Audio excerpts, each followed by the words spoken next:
Voilà, voilà. Bonsoir les amis, bonsoir à tous, bonsoir à toutes. Marie-Odile et Coralie sont avec vous ce soir. Coralie, nous on discute déjà depuis une petite demi-heure. Donc, mais quand même, je te permets de, je t'autorise, je t'invite. Bonsoir à tous. Voilà. Je suis Eh très ben, heureuse de vous retrouver aussi pour cette émission spéciale. bah écoute, Coralie, franchement, je t'admire, je te remercie, je te rends grâce parce que toi, tu as épluché ce que mon antenne YouTube contient et tu as repéré les choses qui t'ont parlé. Et là, en particulier, tu as repéré cette émission que j'ai faite il y a un an, je crois que c'était le 21 février, c'est tout juste un an. C'est drôle, Et hein. tu as repéré cette émission sur les émotions et tu t'es dit, oh, elle n'a pas assez de vues, celle-là. Tu l'as toilettée, tu me l'as réorganisée. Et là, maintenant, ben voilà, plus de 10 000 vues, là, en même pas quelques jours. Et merci. Franchement, Coralie, tes coups de cœur sont mes coups de cœur. C'est tellement essentiel et j'ai vu dans les commentaires, justement sous ta vidéo, qu'il y avait tellement de gens qui avaient eu des déclics de conscience et pour Ouais. qui c'est une révélation. Donc, je suis vraiment contente que ça ait eu cet effet-là. Et on va pouvoir aller plus loin ensemble ce soir. Surtout que tout de suite, tu m'as proposé non seulement de retoiletter l'émission, de faire le time code, les repères de minutage, et tu m'as dit, et en plus, je te propose, 2, 3 jours après, de faire une émission d'approfondissement. Alors moi, tout à coup, je me suis sentie une reine, hein. Franchement, c'est franchement formidable, hein. Donc évidemment, je suis d'accord parce que les émotions, on en parlait tout à l'heure avant de commencer, c'est au taquet en ce moment dans la société, notamment la peur, hein, on le sait, avec la peur de mourir, la peur de la maladie, la peur du gendarme, la peur de la sanction, hein, qui est quand même très, très, très présente. Euh, L'autre émotion qui va venir maintenant, c'est la colère. Quand la majorité de la population va se rendre compte qu'on lui a raconté du pipeau et qu'elle s'est injecté des choses pas très catholiques dans le corps pour rien du tout, et ben là, ça va être la grosse, grosse colère. Et puis la tristesse qui est déjà là, hein, c'est je ne peux plus vivre comme avant. Et ça, à mon avis, ça va sortir. Et donc, comme il n'y a pas l'euphorie pour compenser tout ça, eh ben, on est au bord de l'explosion, de mon point de vue, émotionnel en tout cas. Ouais, ouais. Bah, peut-être justement que pour l'instant, on est dans l'euphorie parce qu'il y a plein de gens qui se lâchent, qui partent en voyage, qui consomment, qui ressortent dans les boîtes, qui vont faire du shopping pour combler justement le manque qu'il y a eu. Mais Ouais. bah, c'est intéressant, on verra. Mais après ça, comme tu l'as très bien dit dans la première vidéo, ça redescend, quoi. Ouais, c'est ça. Il y a Eh ben, on refuge. en parlera justement. On va parler de tout ça. On va vraiment. Tu vas me permettre peut-être. Tu vas apporter aussi ce que toi, ton expérience t'a appris.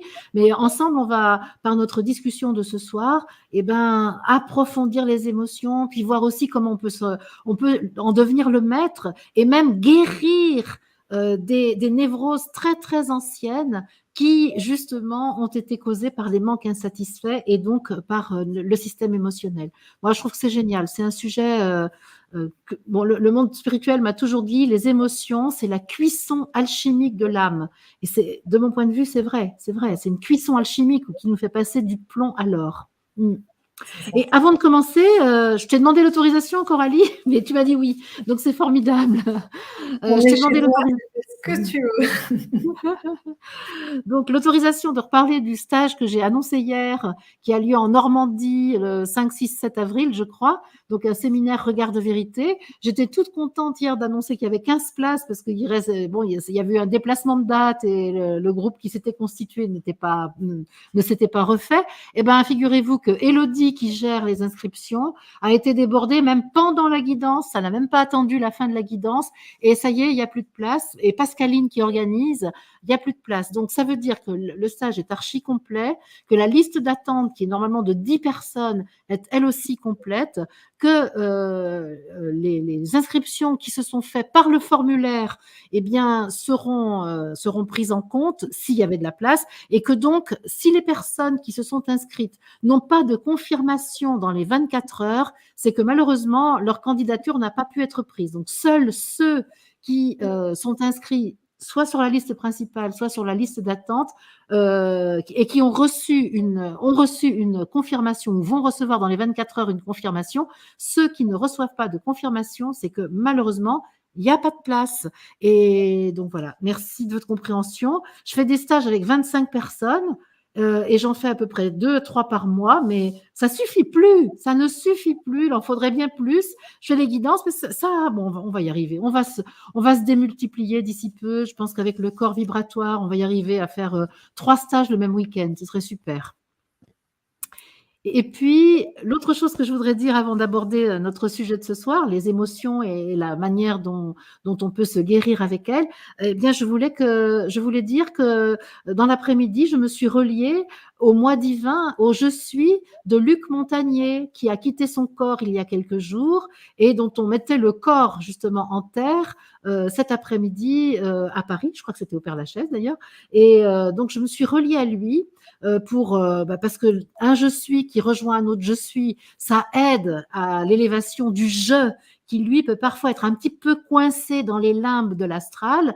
Et donc, surtout que Luc Montagnier, le professeur Montagnier, a été quand même l'objet de pas mal de projections ces derniers temps dans son existence. Déjà quand il était chercheur avec le VIH, mais là encore peut-être plus ces derniers temps où il a été maltraité par bien des journalistes et bien des autres scientifiques. Eh bien, j'ai fait en sorte avec mes petits moyens, mais qui sont des moyens spirituels quand même, déjà des grands moyens alors, de me relier à son je suis et à son je pour libérer son corps astral, pour qu'il puisse vraiment partir de ce plan terrestre et rejoindre le plan spirituel avec une grande autoroute et non pas avec des chemins sinueux et pleins de cailloux.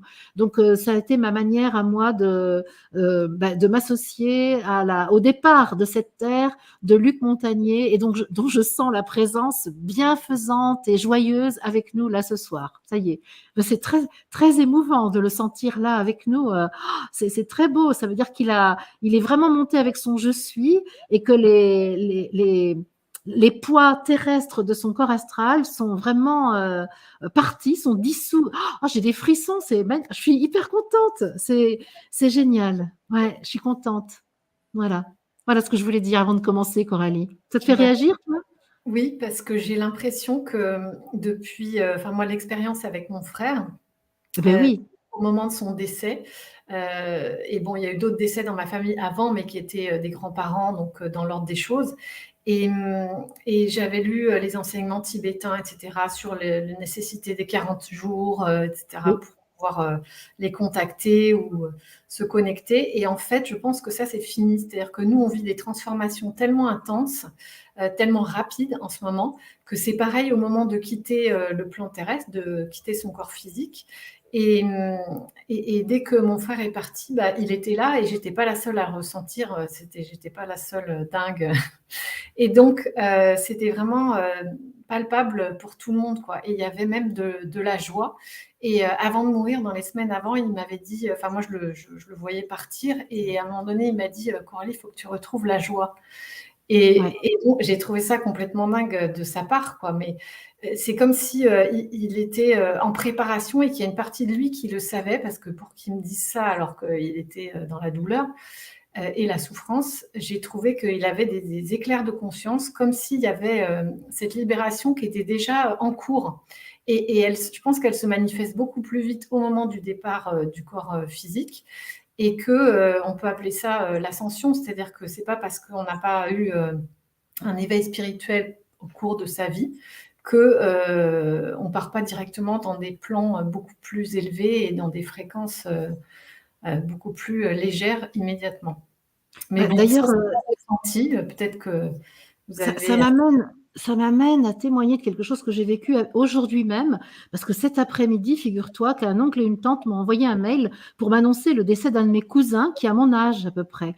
Et il devait aller s'hospitaliser samedi, sa sœur n'a pas de nouvelles, et ce matin, elle débarque chez lui, elle peut pas ouvrir, elle appelle les pompiers, et elle découvre son frère mort. Donc mon cousin, Gilles, est mort cet après-midi. Et je me suis dit, tiens, il était plutôt catholique, lui, et donc, et je sais que quand un défunt part du plan terrestre, un des trucs qu'il fait, c'est qu'il cherche dans son entourage une personne vivante qui connaît la vie spirituelle sur la terre et qui va l'aider à ascensionner en fait. Et puis tout à l'heure, mais alors j'avais totalement oublié la nouvelle, je faisais autre chose, et tout à l'heure je sens la présence du cousin Gilles et je dis ah mais oui Gilou, tu es en train de chercher un humain qui te permette de dire oui, il faut quitter ce plan et tu peux y aller. Et je lui dis mais vas-y, tu peux y aller. Et c'est exactement ça. Les défunts ont besoin d'une aide humaine pour quitter le plan, mais il faut que quelqu'un ait la conscience de l'articulation entre l'esprit et la matière,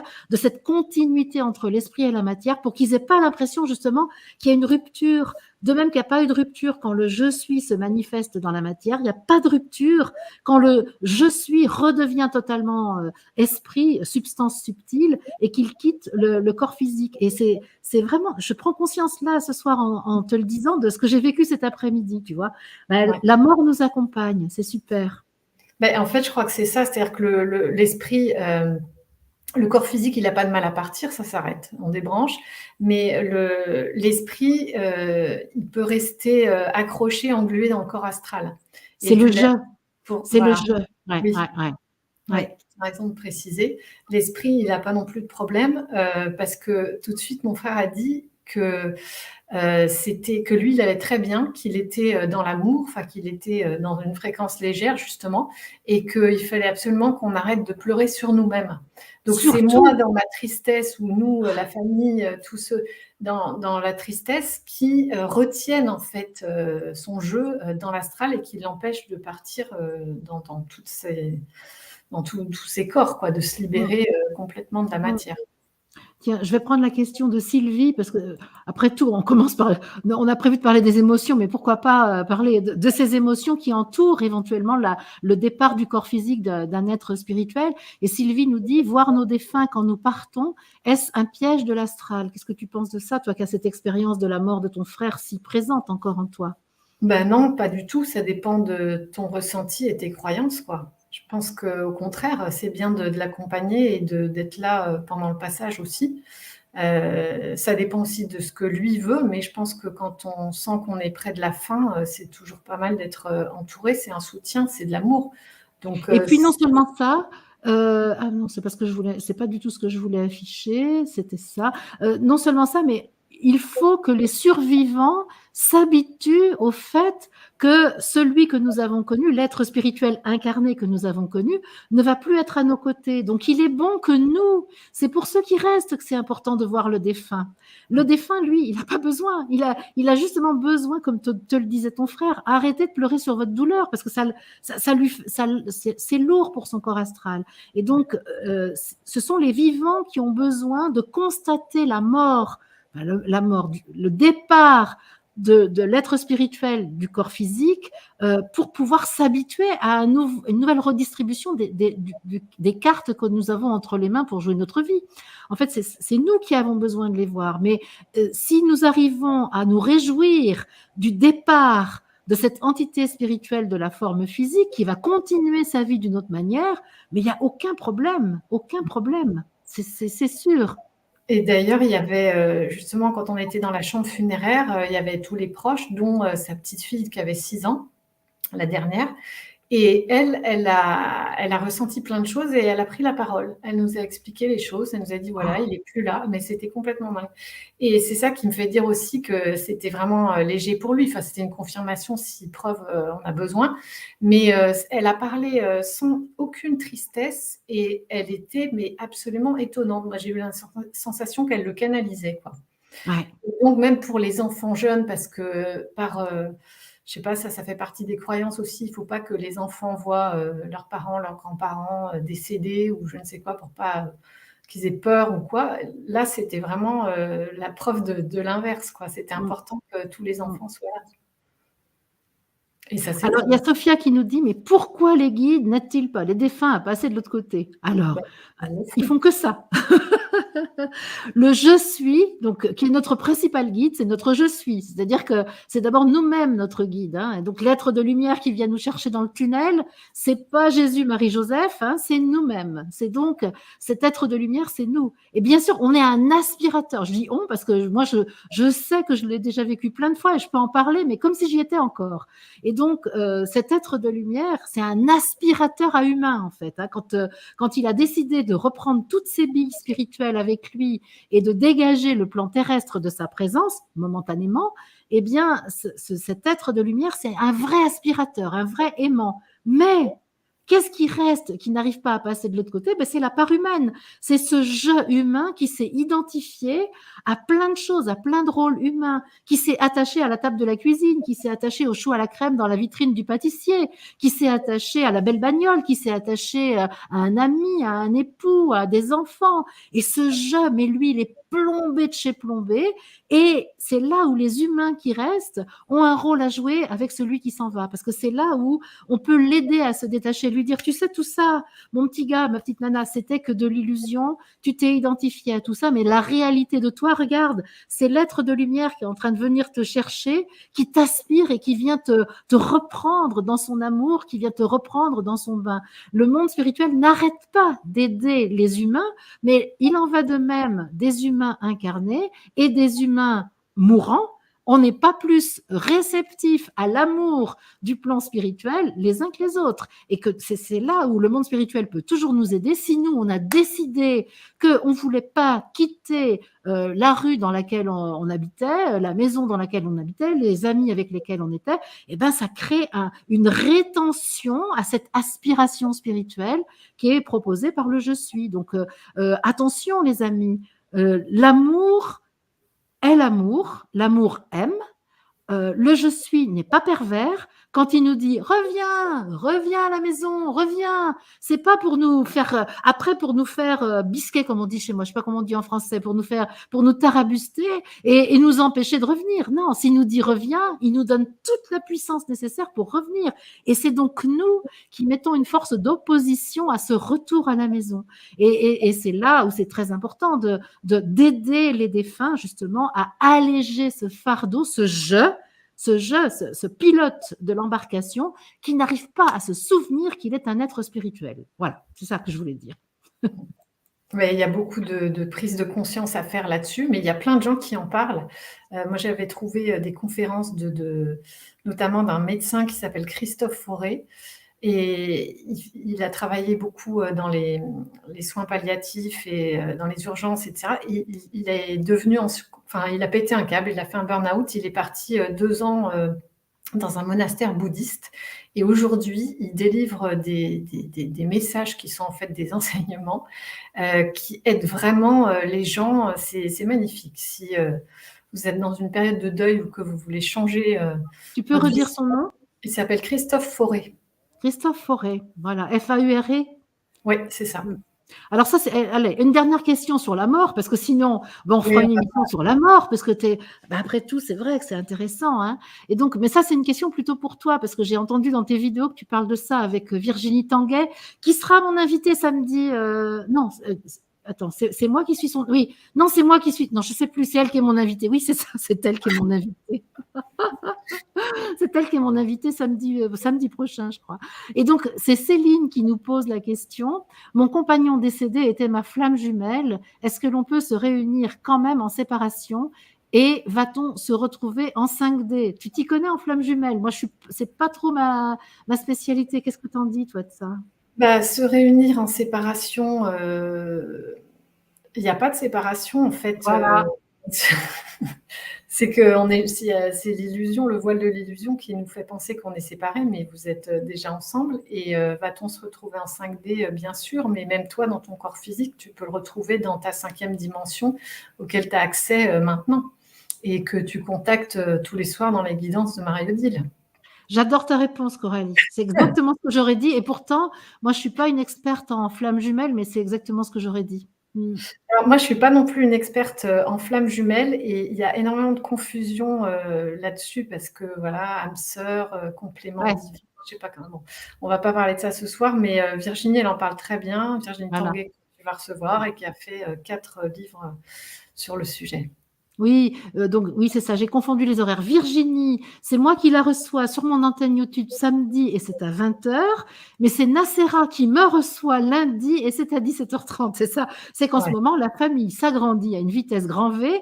Peut-être que le cousin Gilles est parti de l'autre côté, mais ceux qui sont de ce côté-là, je peux te dire qu'on se retrouve en ce moment et que c'est parti, hein, ça y va, la fraternité. C'est énorme ce qui est en train de se passer, c'est énorme. Mm. Alors, on en vient à notre sujet? allez, on y Et va. alors, par quoi tu Bah, veux qu'on commence? après la mort, je parlerai bien de l'euphorie. Allez, c'est parti, on y va, on y va. Donc, dans ta vidéo initiale qui a 1 an, tu nous as présenté les 4 émotions principales Mmh? et tu as présenté l'euphorie en dernier. Donc, je Ouais. rappelle juste que tu as parlé de la tristesse qui est pour toi l'émotion de base, puisque c'est celle qui nous ramène à la séparation Mmh. et que tu as C'est que ensuite j'ai préparé ce soir, hein. Regarde. bien la colère, la peur et ensuite l'euphorie. Voilà, Et donc, on sent bien en termes de fréquence que, les 3 premières sont des émotions, lourdes, hein, qui nous plombent, c'est ce qu'on dit dans le vocabulaire ouais. et l'euphorie, on a l'impression qu'elle est légère et en fait, tu fais la distinction, tu expliques bien, la distinction entre la joie et l'euphorie puisque la joie, tu dis que c'est un état d'être et Oui, que c'est ça. finalement c'est notre essence, c'est notre vraie nature et la joie, c'est la même chose que l'amour, la plénitude, La peut-être béatitude. la Mmh. gratitude, la Mmh. béatitude, Mmh. on est au-delà des émotions, on est, dans un état de complétude. Donc Voilà. ça, on peut le ressentir, mais l'euphorie, en fait, tu expliques aussi dans cette première vidéo, enfin dans cette vidéo sur les émotions, que c'est une émotion qui est un peu traître parce qu'elle est souvent combinée avec la tristesse, la colère, la peur, c'est-à-dire que on peut ressentir de l'euphorie parce que on est sur le point où on vient de satisfaire un besoin. Voilà. Et ça Une nous envie. Une envie, justement, pas un besoin, mais une envie. Soyons précis sur les mots, parce que mais a raison. justement, on a esquivé le besoin en ayant envie de quelque chose et on l'a satisfait cette envie en recherchant du plaisir et donc de l'euphorie. Mmh. Parce qu'on n'était pas en mesure d'entendre la peur qu'il y avait derrière le Exactement, truc à satisfaire immédiatement. exactement, Et donc, exactement. quand je dis besoin, c'est plus, une espèce d'attraction, c'est une pulsion en fait. C'est quelque chose qui vient, combler un manque. Voilà, c'est-à-dire qu'en fait, ce qui va se passer, c'est que, bon, à la faveur d'un événement extérieur à nous-mêmes, on va, vivre une situation qui va, selon mon expression, ouvrir notre bagage émotionnel. Donc déclencher une des 3 émotions, désagréables à vivre, que nous avons en stock dans notre bagage depuis que nous sommes petits, parce qu'il y a eu un besoin qui n'a pas été satisfait. Je rappelle très rapidement, la tristesse, c'est un besoin d'amour, la colère, c'est un besoin de puissance, donc il naît à la faveur d'un sentiment d'impuissance, d'insatisfaction grave. La peur, c'est une émotion qui arrive lorsqu'il y a l'impression d'un danger. Donc, quand il arrive un événement qui provoque tristesse, colère ou peur, on n'a pas très envie en général de le ressentir. Et donc, au lieu de ressentir cette émotion et d'aller regarder le besoin qui est derrière, le premier réflexe, c'est de l'esquiver. Tu vois, d'essayer de la contourner, cette émotion désagréable à vivre, et essayer à l'inverse de se faire plaisir. Et donc, pour se faire plaisir et compenser le désagrément de l'émotion qu'on dit désagréable à vivre, eh ben, on va chercher de quoi se faire plaisir. Et c'est là que va naître l'envie de quelque chose. C'est la recherche d'un plaisir qui va compenser une de ces 3 émotions décidées comme étant désagréables à vivre. Et de fait, hein, avoir peur, c'est pas très agréable. Et Pour donc, éviter de souffrir donc. exactement, c'est une espèce d'instinct qui va nous faire, qui va chercher à échapper à la souffrance, échapper au désagrément. Et donc, l'euphorie va naître de la satisfaction du désir qu'on a installé pour rechercher le plaisir qui allait nous éviter de souffrir. C'est pas malsain, c'est un réflexe de survie en quelque sorte. C'est-à-dire c'est un comportement stéréotypé qui est lié à ce qu'on va appeler le principe de plaisir, qui souvent s'oppose au principe de réalité. Tu sais, en psycho, on parle de ces deux principes, principe de plaisir, principe de réalité. Et donc, le principe de réalité, c'est il y a un événement qui est désagréable à vivre, et ben, je vais compenser ce réel n'est pas agréable, donc je vais chercher dans mon principe de plaisir comment échapper à ce poids qui se fait sentir en moi. Et donc, la recherche de plaisir va provoquer un désir, une envie, et la satisfaction de ce désir et de cette envie va provoquer de l'euphorie. Donc, par exemple, c'est très typique, surtout selon ce qu'on va consommer, mais ça donne une attitude de consommateur. On va consommer de la relation, on va consommer de la nourriture, on va consommer de l'alcool, on va consommer de la drogue, on va consommer de la consommation, de l'achat, par exemple, des achats compulsifs. On va Du travail. consommer, pardon? Du travail. Du travail. On va justement, et c'est là où je sens venir ta suggestion, c'est-à-dire que là, on va commencer à mettre en place des comportements addictifs. Parce que la recherche de plaisir, elle va en général être sans fond, sans fin, et très très vite, cette attitude de rechercher de l'euphorie et du plaisir va nous conduire à installer des comportements qui sont des comportements de dépendants, des comportements addictifs. Et c'est comme ça qu'on peut dire que les addictifs sont probablement des gens, les dépendants sont probablement des gens qui sont rongés par la peur, la colère et la tristesse et qui compensent cette très forte charge émotionnelle qui les attend en permanence par la consommation de quelque chose dont on devient dépendant. Mais est-ce que tu ne crois pas qu'on fonctionne tous comme ça, puisqu'on apprend à faire comme ça? Ouais. Alors, je pense que c'est un dispositif de survie qui est installé chez tout le monde. La question, c'est à quel moment ça devient pathologique? Si tu veux, il y Oui. a quand même une frontière. Bien sûr que dans un premier temps, je veux dire, je me tape sur la main avec un marteau, réflexe antidouleur, je vais me masser, éventuellement je vais chercher de l'hélicryse, ou je vais prendre de l'arnica, enfin bon, ou je sais pas comment, avec les médicaments classiques, là, je sais pas ce qu'on prend parce que je les connais pas, mais voilà, si tu veux, c'est un réflexe quelque part. C'est le réflexe qui nous conduit à essayer d'avoir une vie la moins douloureuse possible. Ça, c'est tout à fait normal. Mais ça, c'est pas pathologique. Par contre, par exemple, moi qui ai été quand même outre-mangeuse, hein, comme on dit, donc qui ai tendance à manger beaucoup, eh bien, il est absolument évident qu'à un moment, le comportement devient pathologique et je me mets en danger. C'est-à-dire qu'à ce moment-là, je commence à avoir des problèmes de digestion, je commence à avoir des difficultés avec le poids, et là, ma recherche de plaisir qui vient compenser l'évidence de mes tristesses, de mes colères et de mes peurs devient une pathologie. Tu vois ce que je veux dire? Et c'est pas chez tout le monde pareil. C'est que Non, mais alors justement, il y a quand même la frontière, elle est mince, mais je suis oui, d'accord avec toi. La pathologie, pour moi, c'est quand, on est, totalement dépendant et que ça nous amène dans un cercle vicieux et dans oui, encore plus de souffrance ou de douleur. mmh, Mais moi, je constate que dans nos sociétés occidentales, on est tous à un niveau déjà très élevé, dans la mesure où je connais des gens qui passent 5 heures par jour devant la télé, ou les comportements avec les téléphones portables, justement, avec WhatsApp, avec ce besoin de contact en permanence de qu'est-ce qui se mmh. passe, qu'est-ce qu'il me dit, etc.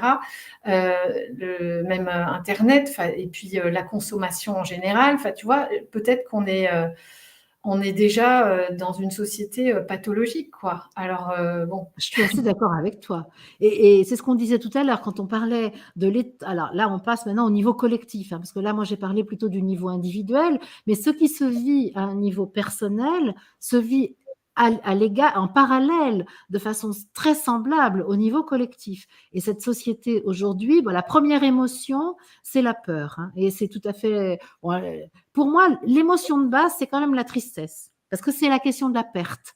Mais aussitôt après la tristesse, qui est vraiment je peux dire, c'est le point commun à tous les humains. Il y a forcément un peu de tristesse à un moment parce qu'il y a eu perte du paradis originel en sortant du ventre de la mer.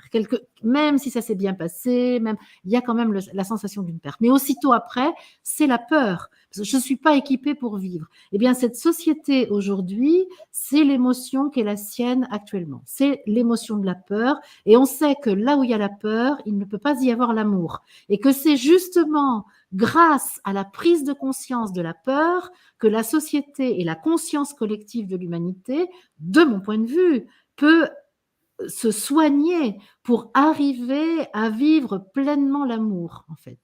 C'est comme ça que je le dirais. Et la société aujourd'hui est malade, c'est absolument évident. Qu'est-ce qui justifie aujourd'hui que des êtres humains portent un bâillon quand ils sont dehors? Ça, et tout seul, parce que quand même, je suis quand même étonnée, mais étonnée. Mais il a bien fallu que BFM et TF1 soit très, très, très, très, très fort dans l'injection de la peur dans la conscience humaine pour en arriver là. Et donc, on voit bien que là maintenant, il y a un comportement, mais même, on peut dire que l'addiction, elle est même à la peur, parce que dans la peur, je me sens vivante. Parce que qu'est-ce qui explique que des gens voient des films d'horreur? Par exemple, moi, j'ai jamais aimé les films d'horreur. Moi, même voir un film où il y a quelqu'un qui, par exemple, il y a un voleur qui s'en va dans un magasin fermé et puis qui risque de se faire arrêter. Moi, je peux même pas regarder tellement tellement ça me stresse. Mais il y a des gens, ils vont voir des films d'horreur pour se faire peur. Ils existent. Ça rend vivant, tu vois. Donc là, la société, elle existe là. Elle a peur. Je sais que je suis vivant parce qu'il y a enfin quelque chose qui vit chez moi, tu vois. Je suis sortie de mon anesthésie de TF1 et j'arrive dans quelque chose que je ressens dans mon corps, j'ai peur. Donc ça, c'est aussi une addiction. Ouais, c'est ça. Moi, je pense qu'on est dans une société qui est malade et on baigne tellement dans l'information, dans la peur, parce que même sans regarder la télé, tu vas à la boulangerie, on va te parler du Covid, de mettre ton masque, enlève ton masque, prends ton café debout, assis. Enfin, je veux dire, on s'en rend même plus compte puisque c'est devenu le quotidien, en fait. Donc, on est accro à ces émotions qu'on n'arrive pas à identifier, mais on est accro au ressenti de la nervosité, de l'anxiété, du Oui, stress. parce que ça dit, Coralie, ça dit je suis vivant. Là, enfin, dans mon corps, je sens mon cœur qui bat, je sens une sorte de tension, je sens mon souffle qui est pas tout à fait sur le rythme qui correspond à ce que je suis. Et donc, il y a aussi, comme Anne-Sophie dit, il y a une addiction à la souffrance, et c'est ça. Il y a une addiction à la souffrance. Et on pourrait presque se demander jusqu'où la souffrance ne va pas provoquer une certaine euphorie. C'est-à-dire que là, tu vois, c'est la dépendance en fait, hein, parce que derrière l'euphorie arrive cette question de la dépendance. Ouais. Et ce qu'on disait avant l'émission, c'est qu'avec ce qu'on a vécu tous au niveau collectif, enfin planétaire, depuis 2 ans, c'est tellement vif, c'est tellement intense, cette peur, ce stress, que c'est ce qui peut amener justement une prise de conscience de ce qu'on vient de décrire aujourd'hui et qui peut donner l'élan, la force, le courage pour à la fois en prendre conscience et aussi trouver des solutions pour en sortir. Mais la première étape, c'est d'en prendre conscience. C'est pour ça que je dis sans exagérer qu'on est dans une société malade et que même si c'est pas des choses parlons de drogue ou de dépendance lourde, etc. La dépendance au divertissement, quand je vois les jeunes utiliser leur téléphone portable pour faire des jeux, pour s'abrutir dans toute forme d'échappatoire, quoi, qui sont acceptés puisque c'est des jeux. C'est bien de jouer. Enfin, tu vois à quel point c'est pervers. C'est pas comme le tabac ou la drogue, par exemple. Hein. Oui, voilà, c'est ça. Mais on connaît déjà les conséquences de jouer d'être addict au jeu. Mais enfin bon, donc on était justement en train de parler de l'euphorie. Oui, et donc, ça nous montre bien que l'euphorie, comme les 3 autres, qui sont bien lourdes, l'euphorie peut être aussi très lourde, même si c'est la plus légère des 4, et qu'elle nous maintient dans la dualité, dans la séparation, dans la division, contrairement à la joie, l'unité dont on fait l'expérience très souvent ensemble. Mais alors, moi, ce que je voulais vraiment développer, c'était justement toutes ces formes que prennent insidieusement, d'une façon assez vicieuse, nos systèmes de compensation au Mmh. travers de la satisfaction Mmh. d'un désir et de donner des exemples par rapport à ça, pour bien voir comment ça, ce qui se passe concrètement au quotidien, hein, à chaque Mmh. instant presque. Et par rapport à ça, oui, je pensais, il y avait une question de Afifa dans ta première vidéo que j'étais obligée de couper, mais qui était intéressante. J'étais obligée de la couper parce que tu as pas pu y répondre complètement à Je cause me suis d'une dispersée. il y a eu une coupure technique quand les Ah informations oui! sont arrivées. Et donc, elle disait, quand tu as décrit ce mécanisme de l'euphorie, de compensation, elle demande comment se défaire du lien entre l'émotion et le besoin qui le nourrit, enfin le manque là en Alors, l'occurrence. voilà. Donc en fait, on a dit tout à l'heure qu'une émotion, c'est toujours provoqué par un événement extérieur qui vient réveiller un manque, un besoin psychique qui a été insatisfait dans les premières années de notre vie. Et ça, c'est notre bagage émotionnel. Et donc, on va, pour essayer de ne pas rencontrer la douleur de ce manque, parce que avoir manqué de quelque chose de psychique, qui est l'amour, donc pour ce qui concerne la tristesse, la sécurité qui concerne la peur, et avoir eu la sensation d'être impuissant, donc de manquer de puissance, de force pour affronter des choses, confronter des choses, ça c'est absolument douloureux. Donc on n'a pas envie de ça, et c'est comme ça qu'on disait tout à l'heure qu'on installe une recherche de plaisir pour compenser le spectre là, de cette douleur qui va nous arriver. Et donc, qu'est-ce qui va se passer? Lorsqu'on va être en face d'un désir, d'une envie, qui veut nous emmener vers l'euphorie. On va se poser la question suivante, mais quel est mon besoin? J'ai envie de cela, mais quel est mon besoin? Et moi, j'ai l'habitude de dire, en fait, il y a les 3 étages dans le corps. Il y a le besoin, alors je vais montrer, le besoin, c'est au niveau du ventre, là. L'envie, c'est au niveau de l'étage rythmique, et la demande, c'est au niveau de la pensée. C'est-à-dire que je vais avoir un besoin, par exemple, besoin de sécurité, mais j'ai pas du tout envie d'y aller voir. Alors, qu'est-ce que je vais faire? Ben, je vais aller chercher, je vais avoir envie de chocolat. Je vais avoir envie de manger quelque chose. Et là, si je laisse les choses se faire et que je ne réagis pas, eh ben, ce que je vais faire, je vais aller demander du chocolat. C'est-à-dire, je vais demander à mon corps d'aller au placard et d'aller prendre avec mes mains le chocolat et je vais manger le chocolat. C'est comme ça que ça s'installe. Donc, le besoin au niveau viscéral, c'est quelque chose d'organique, quelque chose qui est cellulaire, le besoin. L'envie, c'est quelque chose de psychique. Et ensuite, il y a la pensée qui vient s'emparer du système et qui vient prendre la décision sans consulter le viscéral, le corporel profond, qui, lui, est dépositaire du besoin initial qui doit être satisfait, qui doit être vraiment satisfait. Et donc, pour répondre à la question d'Afifa, et cette fois-ci je m'y colle, eh bien, dès que je vais avoir une envie de quelque chose, envie de manger, la question que je dois me poser, c'est quel est le besoin? Quel est le besoin? Envie de manger, ou envie de boire, ou envie de téléphoner à une copine, ou de consommer, ou de chercher, peu importe, de consommer quelque chose. Je vais me poser la question, j'ai envie de quelque chose, quel est mon besoin? Il est évident que si j'ai envie de manger et que je constate que j'ai faim, on peut dire que là, c'est pas une consommation liée à l'émotion, c'est un besoin physiologique auquel j'ai envie de répondre de manière spécifique.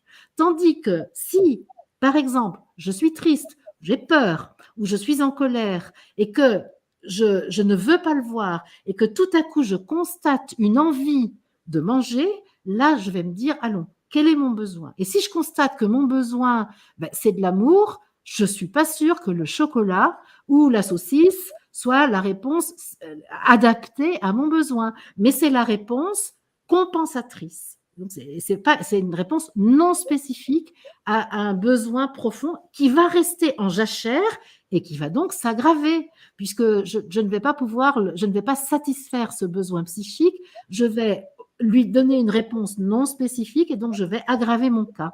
Alors évidemment que le réflexe, si je ne suis pas en capacité de capter mon émotion, j'ai peur, je ne la capte pas parce que je suis dans le move et puis que voilà, j'ai pas envie, etc.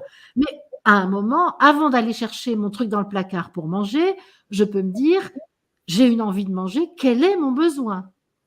Après, libre à moi de ensuite répondre de manière non spécifique à mon besoin, parce qu'après tout, momentanément, il peut être tout à fait intéressant de répondre à mon envie pour pas aller dans le surcroît émotionnel de la peur, pour pas perdre pied, par exemple. Et surtout, gardons-nous de mettre des jugements moraux sur notre comportement, parce que ça sert à rien. C'est le pire du pire, ça. Mais par contre, quand même, ayons le réflexe, quand on a une envie, de nous demander quel est le besoin derrière. Après, libre à moi de prendre la décision de répondre, de ne pas répondre aux besoins et de répondre à l'envie plutôt qu'aux besoins. Ça, moi, c'est plus mon... Là, après, c'est ça la gestion maîtrisée. Donc, voilà. Est-ce que ça répond à la question d'Afifa, à ton avis? Ben, on peut lui demander. Et Ah on ben attend. tiens, Afifa, ben voilà. Et oui, non, ce qui est intéressant, bah, c'est très clair ce que tu dis. Je trouve quand même que ça demande une sacrée maturité, enfin un sacré recul, une bonne connaissance de soi et une sacrée Une maîtrise de bonne soi, écoute de une bonne soi. écoute. Et Tu puis, sais, Coralie, il y a une phrase qu'on attribue à André Gide et que j'adore et qui va répondre un peu à cette remarque, c'est « si tu n'es pas toi, qui le sera ?» Elle n'est pas géniale, cette phrase? merci. Ouais, ouais. Et immense merci, Marie-Odile, nous dit Afifa, c'est formidable. Merci, Voilà. merci. Mais Tu vois, si tu n'es pas toi, qui le sera? Donc, qui peut prendre la responsabilité de l'être que tu es si ce n'est toi? moi, Qui j'avais un peut prendre? thérapeute. Hein, vas-y. J'avais un thérapeute qui me disait, quand il me posait une question, puis je lui disais, bah, je sais pas. Eh, Et 1222 en personne. C'est Et notre c'est il me disait, et si tu savais? Et ouais, ça m'a interpellée parce que bien sûr qu'il n'y a que moi qui sais, mais je ne voilà, savais pas que même quand je dis je ne sais pas, la réponse est quand même dedans. Parce que je ne ouais, savais pas et je ne savais pas aller la chercher non plus. c'est Mais ça. donc, je pense que c'est un processus pour finir sur la question de la FIFA, pour arriver à prendre conscience du truc et de savoir comment aller chercher l'amour, le réconfort ou la puissance à laquelle j'aspire en moi. Ah Et voilà, alors parce que c'est ça, là tu as donné la clé quand même.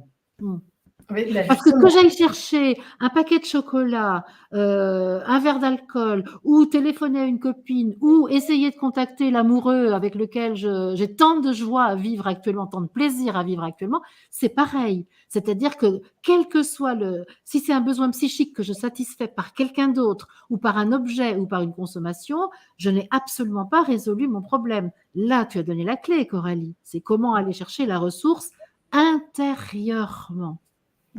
Alors, ça. Et puis, bah, prendre conscience qu'on vit avec tous ces systèmes de compensation malgré nous, souvent à notre insu, et que on est accro. Tu citais l'exemple du chocolat.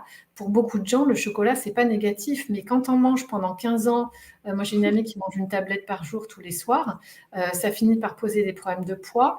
Et quand je grossis, bah, finalement, je n'aime plus mon corps. Donc ça renforce le besoin d'amour, mais comme je sais toujours pas où aller le chercher en moi, bah, ça aggrave le problème. Et là, je rentre dans un cercle vicieux qui est un engrenage et qui va mettre beaucoup de temps à être conscientisé et à mettre d'autres comportements en place. Mais au-delà du comportement, moi, ce que ça me renvoie, c'est que le seul moyen, même si je ne comprends pas, même si je ne sais pas comment faire, je sens en termes d'énergie et de fréquence vibratoire, je sens de la légèreté quand je fais le calme, quand je me pose, quand je vais à l'intérieur de moi, quand j'écoute tes guidances.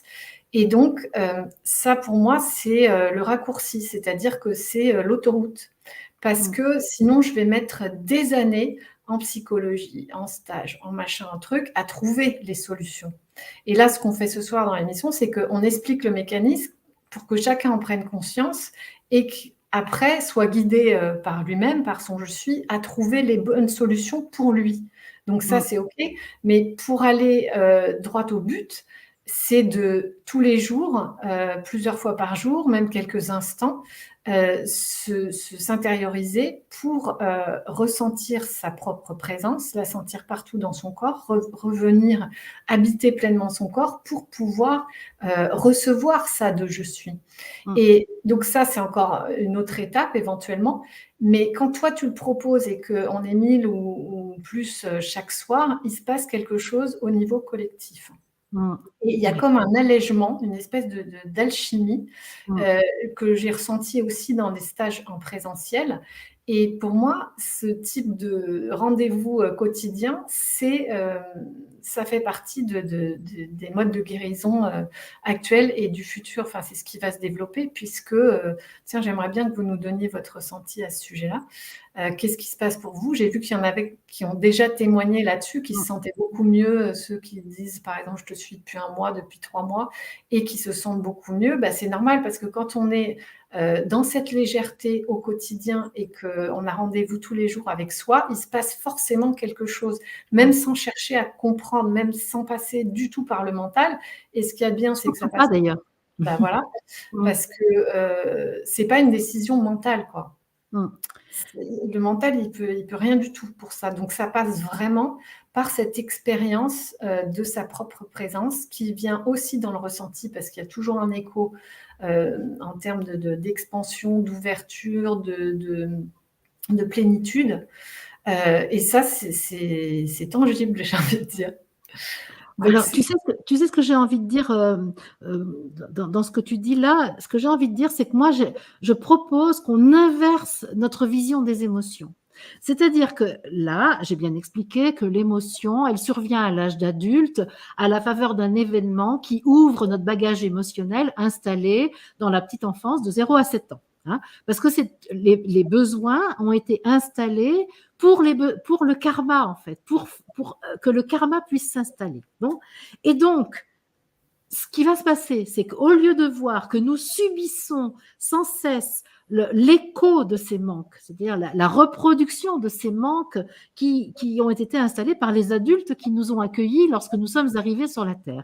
Moi, j'ai envie d'inverser les choses et de dire, si nous ressentons des émotions aujourd'hui, c'est je suis qui les installe avec nous pour nous signifier qu'il est prêt à nous donner ce que nous attendons depuis toujours et que nous avons cherché à l'extérieur en vain, en croyant que cette fois-ci, ça y est, génial, j'ai trouvé le bon plan pour me satisfaire, mais ça ne marche jamais, ça ne dure qu'un temps. Et au lieu de voir que c'est la catastrophe de l'enfant blessé qui se remet en route, moi, je propose de considérer que c'est toc, toc, toc, je suis qui sonne à la porte et qui nous dit, dis donc Marie-Odile, hey, tu sais qu'aujourd'hui, tu es prête à accueillir la sécurité totale. Tu sais qu'aujourd'hui, tu es complètement prête à accueillir l'amour. Tu sais qu'aujourd'hui, tu es prête à accueillir la colère, la puissance qui t'a mis en colère, dont l'absence, la croyance en l'absence t'a mise en colère. Et tu sais que tu es prête à accueillir la conscience de ta divinité qui va t'empêcher, qui va te faire de toi un vrai créateur et qui va te permettre d'être totalement celui que tu es. Et si tu veux, c'est ça qu'il faut arriver à comprendre. C'est que tout ce qui nous arrive est une opportunité créée par je suis et non pas un accident créé par la vie. Elle est bien la formule là. Ah, je vais la refaire. Elle vient de me venir. Tout ce qui nous arrive est une opportunité créée par je suis et non pas un accident créé par la vie. Je trouve que c'est pas mal. Ouais, je te la découperai. Moi, j'ai envie de dire qu'on a dans la perfection de ce que l'on est, de ce que notre corps est, de ce que est la nature, on a le système de libération qui est de série, quoi, qui est inclus dedans. Exactement. Mais on ne s'en rend pas compte parce que c'est comme notre voiture. Si on n'apprend pas à conduire et qu'on n'apprend pas tous les outils qui sont à l'intérieur de la voiture ou tous les possibilités qu'elle nous offre, si on n'apprend pas à lire les tableaux de bord, tiens, j'ai un besoin, là, je ressens quelque chose, et on ne sait pas. Et puis, ça part dans tous les sens. Et moi, j'avais fait une comparaison dans une de mes vidéos avec notre téléphone portable, justement, parce que moi, j'ai un téléphone et je pense que j'utilise à peu près 5% de ses facultés. et enfin de ce qui m'offre comme possibilité, comme fonctionnalité. Et ben, je pense que c'est exactement pareil avec mon corps, c'est-à-dire qu'il m'a fallu des années et de la souffrance pour arriver à lire le mode d'emploi, quoi, à découvrir le mode d'emploi intuitivement et aller chercher des réponses au début à l'extérieur et après dedans. Et tu vois, comment faire pour se souvenir que c'est toujours en fait une invitation de je suis à se réaliser davantage, à être lui-même davantage, à être ce que nous sommes. Eh bien, pour m'en souvenir, il faut simplement qu'à un moment, je prenne la décision que le sens de mon existence, il est lié à la présence je suis en moi. Il est lié à l'unification de l'être humain avec l'être suprême, du je avec le je suis. Une fois que j'ai décidé ça, je vais comprendre tous les événements de ma vie dans ce sens de la croissance et non pas dans le sens de la victime comme on le fait d'habitude. Ah, j'ai une éducation de merde. Ben oui, oui, c'est sûr. La plupart d'entre nous, on a un environnement parfois très fécond, puis des fois très toxique.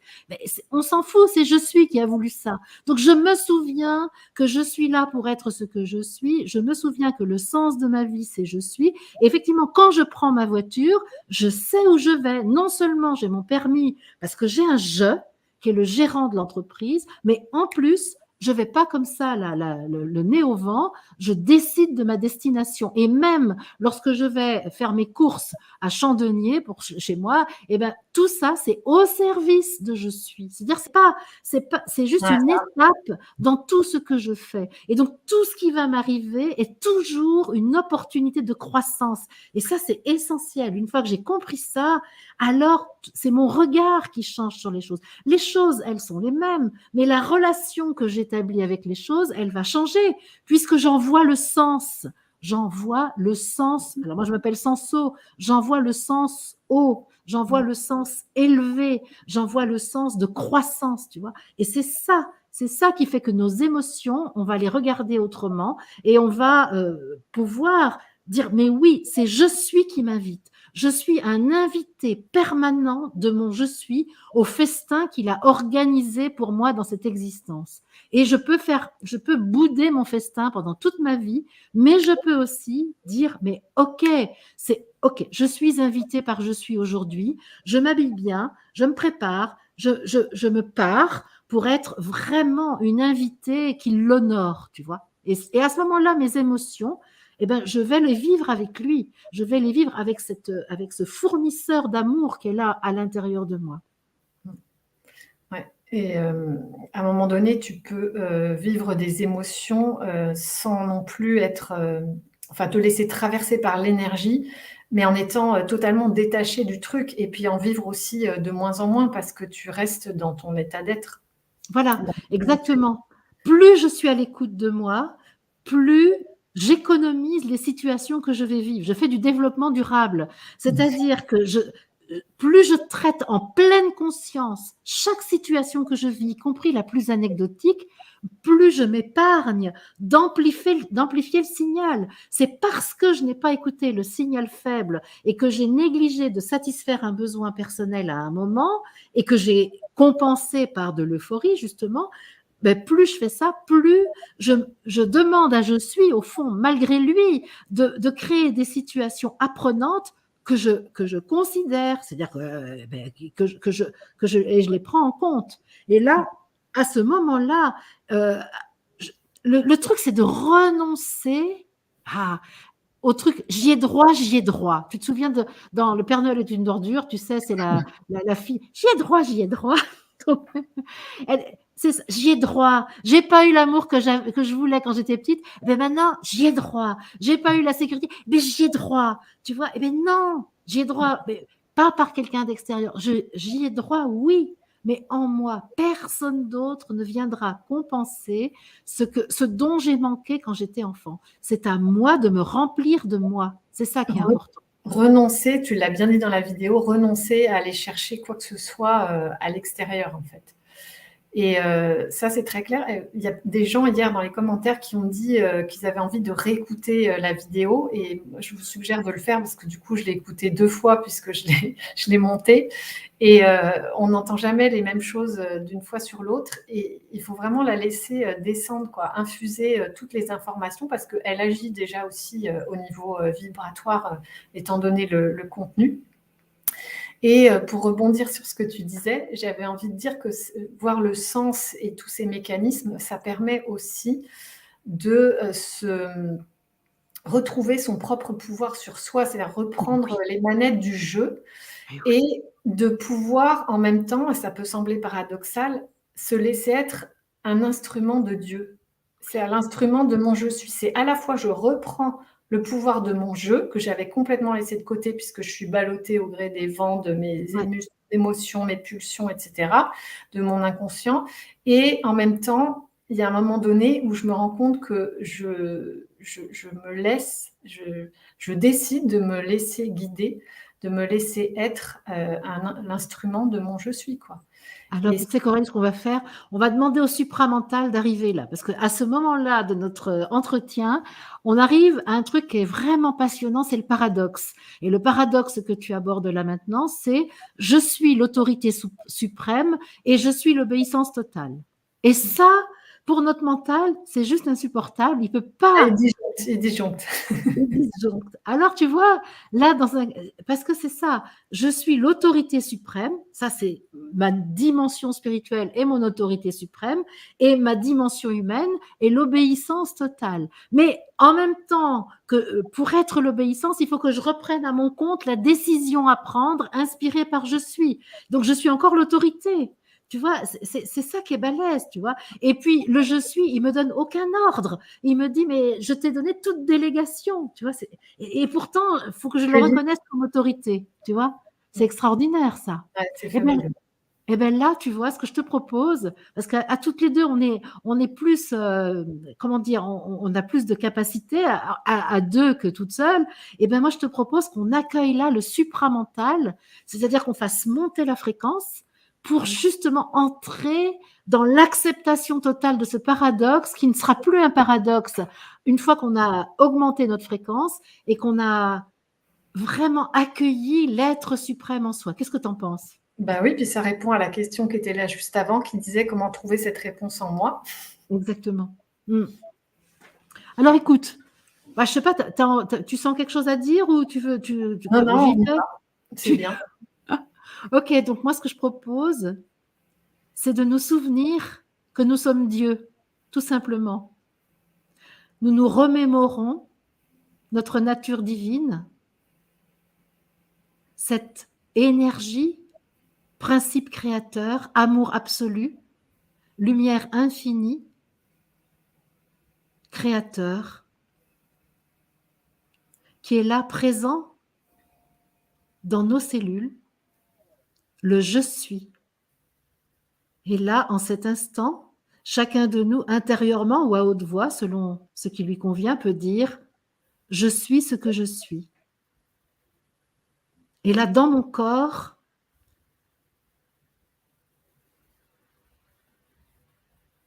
je m'accorde à la fréquence solaire, à la fréquence de l'amour absolu. Je contiens cette fréquence. Et le potentiel que je contiens, je peux l'actualiser en cet instant en me souvenant de la vérité de mon être, de mon identité absolue.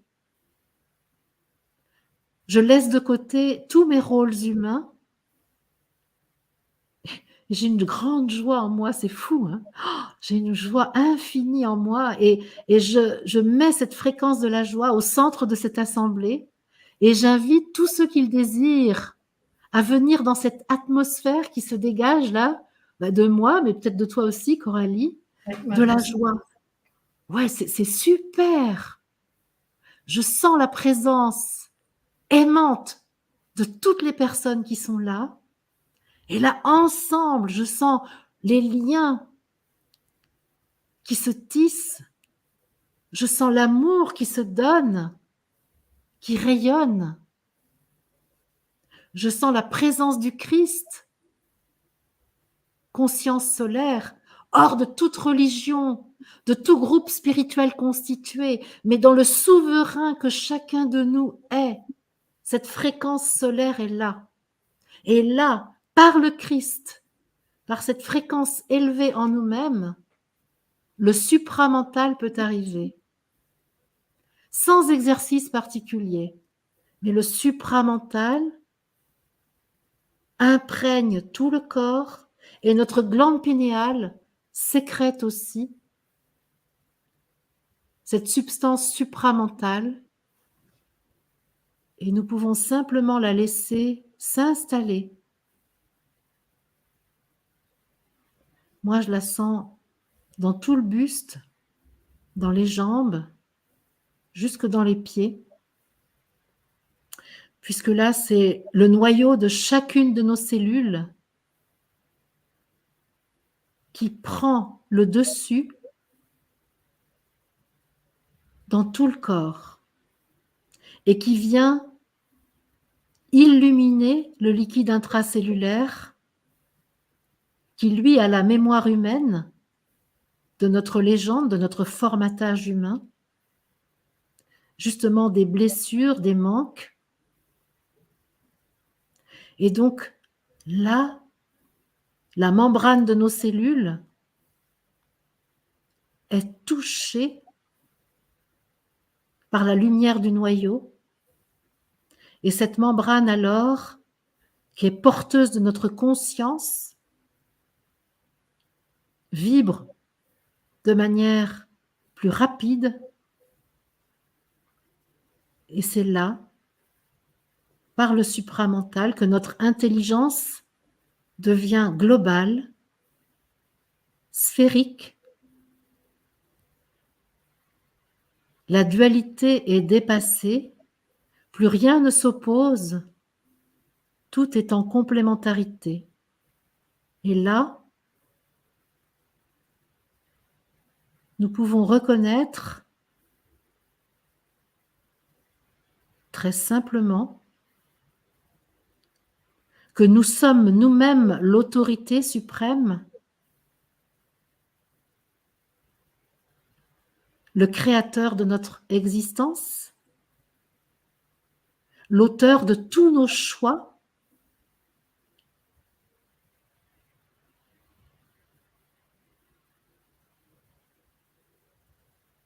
et que nous sommes aussi l'ouvrier qui agit sur ordre de cette partie de nous qui est le créateur,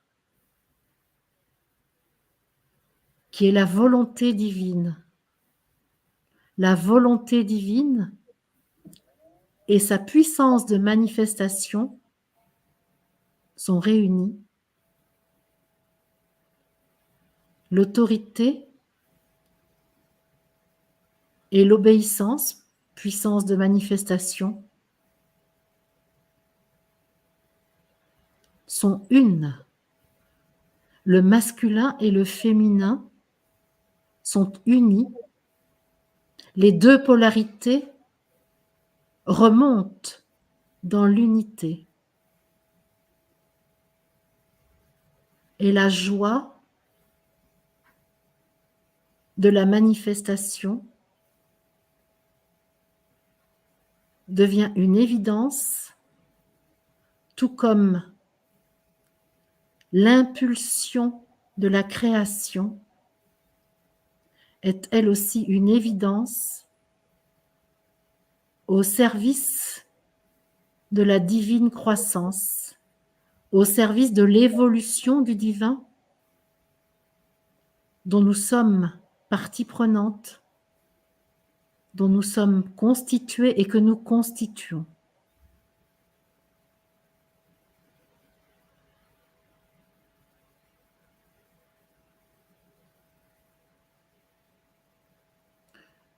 C'est la cohérence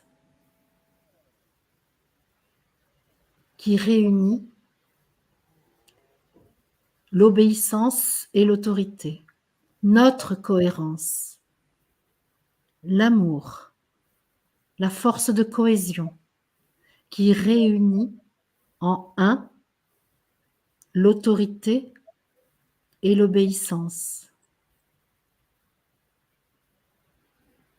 Le Dieu est son instrument.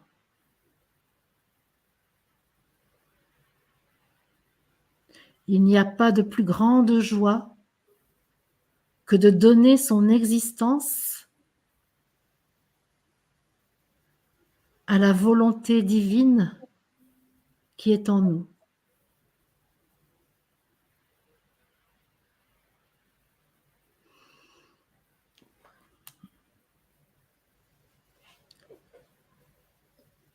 Je pense que je vais cuire, moi.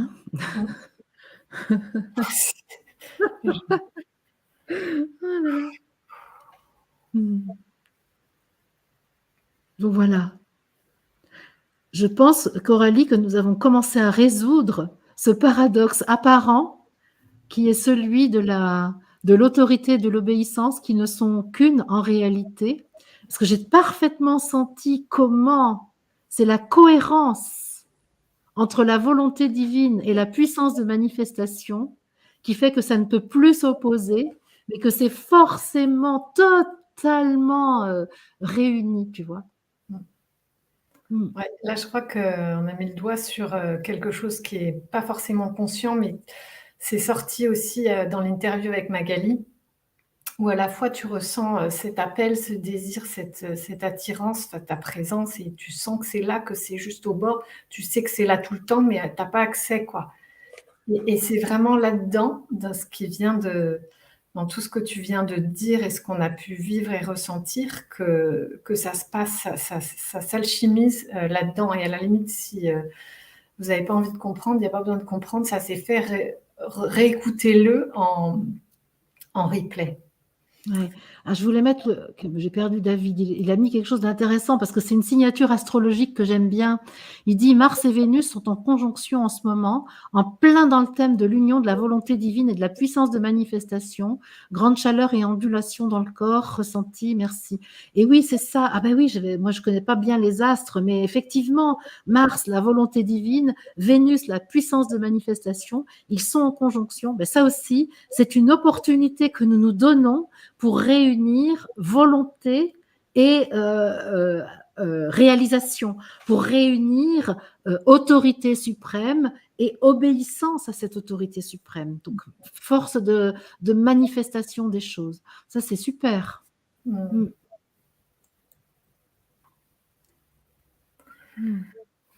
Alors, du coup, moi, j'ai perdu...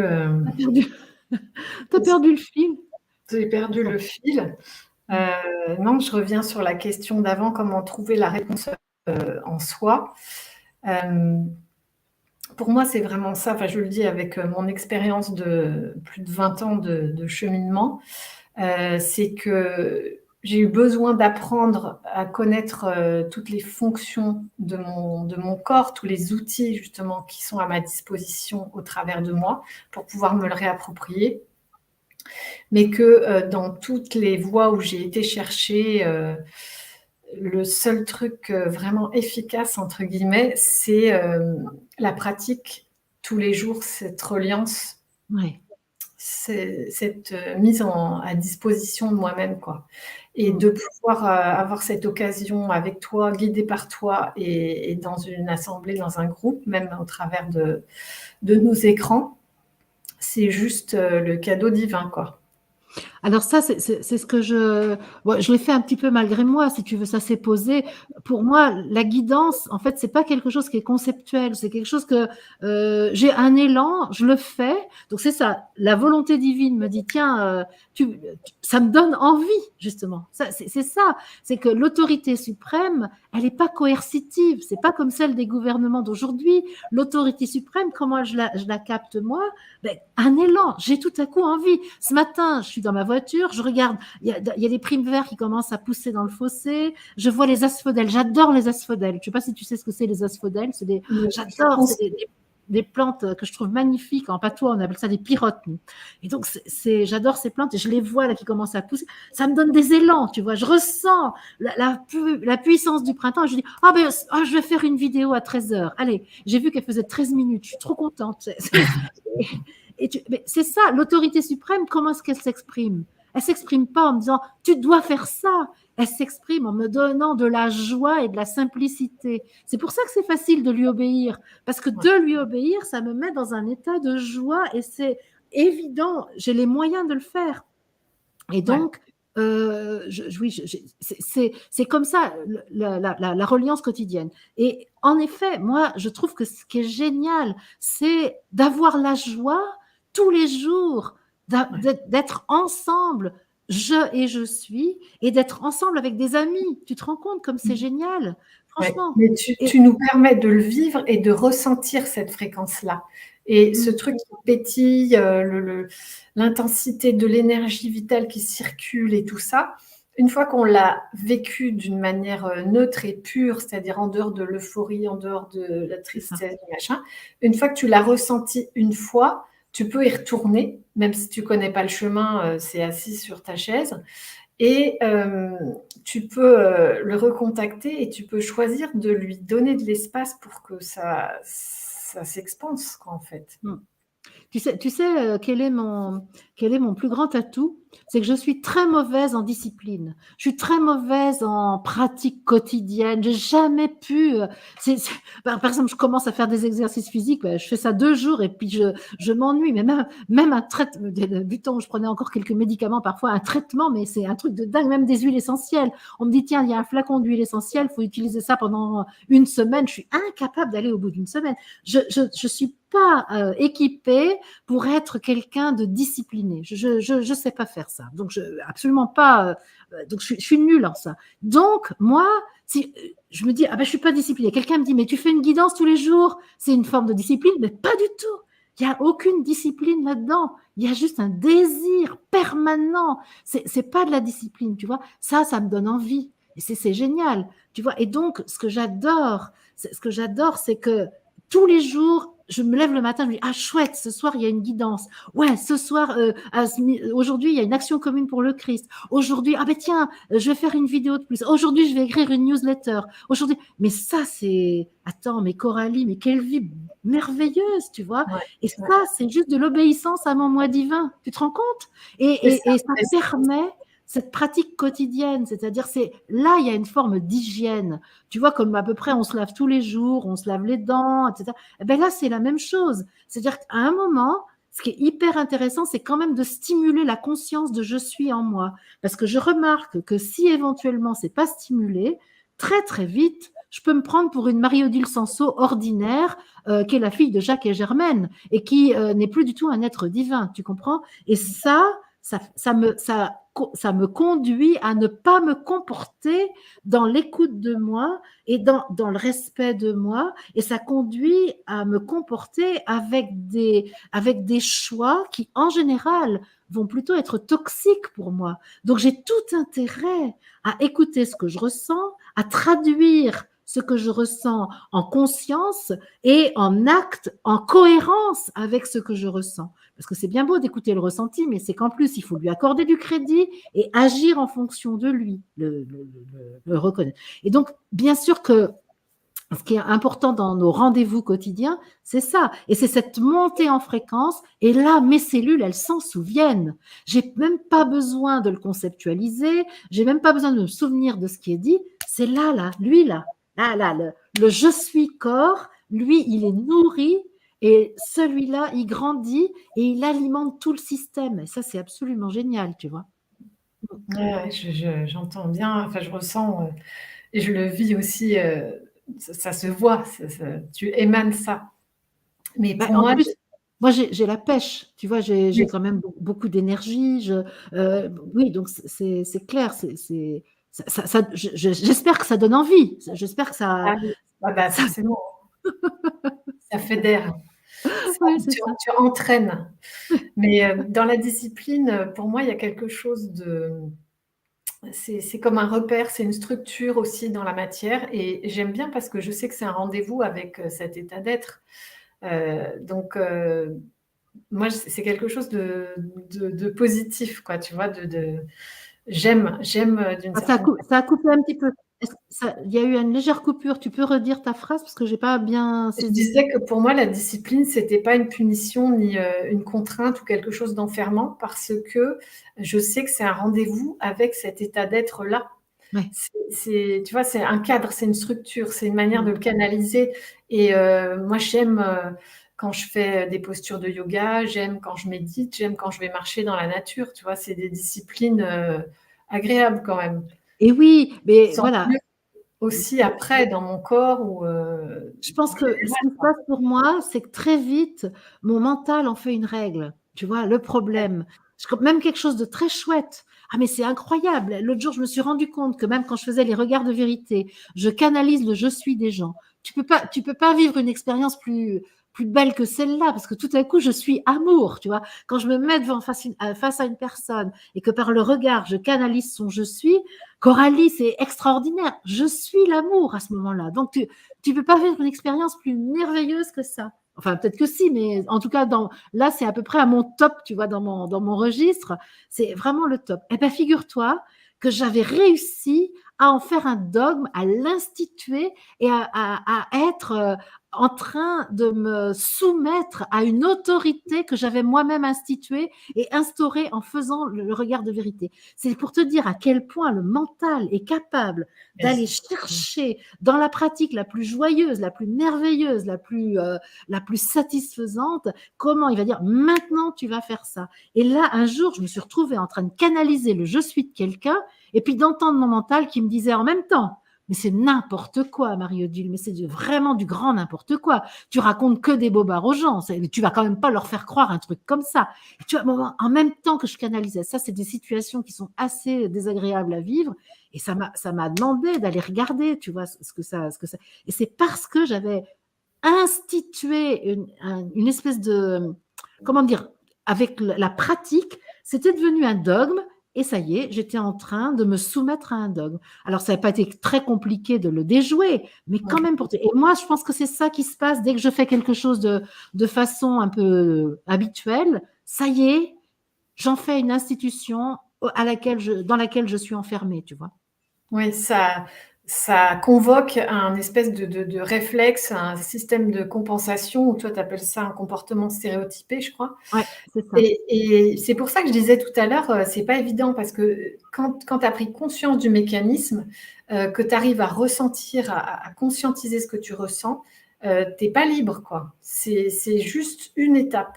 Et même toi, avec toute l'expérience que tu as, tu dis qu'encore maintenant, ça revient sournoisement par derrière sur le côté. Enfin, c'est une vigilance de chaque instant, quoi.